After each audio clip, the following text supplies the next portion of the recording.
T'as rien d'autre à foutre? C'est déjà pas mal. Réponse matrimoniale, moi. Voyons, Schwein, hein. Monsieur Pétra, un beau chicon, lorsque c'est mis dans une cocotte avec du lard, raconte-moi ça ici, dépêche-toi. Alors vas-y, dans une cocotte avec du lard. Ça veut dire tous les œufs mollets dedans. Et tu peux me faire monter quelques petits chicons ou... Oui. Ouais. Ah dis donc, Il travaille bien. pour dire qu'on est dans le marché, on est dans le marché. Ah, on est évidemment, dans le c'est marché. pas Hein. très beau. On fait rustique. Hein. Super. Un petit peu plus grand, parce que je craignais pour une salade. Non, mais t'as les saucisses. On va touiller tout ça. Puis après, normalement, on va chez le boucher. Et lui, il va nous mettre un peu la saucisse dedans. Mais ça faut faire gaffe, les Auvergnats c'est pareil. Moi je suis Auvergnat aussi. Moi, quand on arrive au marché. On dit petit marché luxembourgeois, non?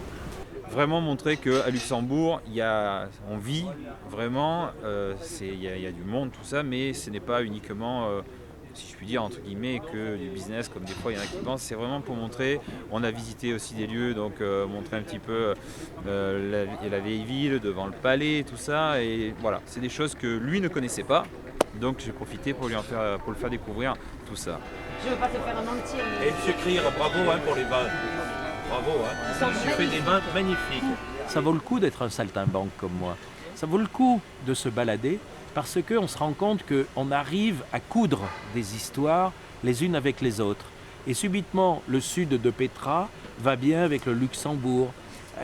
Le sud hystérique de Pétra, dans les mots, dans le langage, dans les herbes, dans les huiles d'olive, ça va bien avec une sorte de culture plus silencieuse de tables familiales et de plats familiaux, parce que le Luxembourg c'est ça. Moi je n'ai pas de jugement, je suis simplement un amateur. Et quand je suis amateur, je veux que les choses se rencontrent, les terroirs et tout, et que tout le monde se dispute le bout de gras autour d'une table.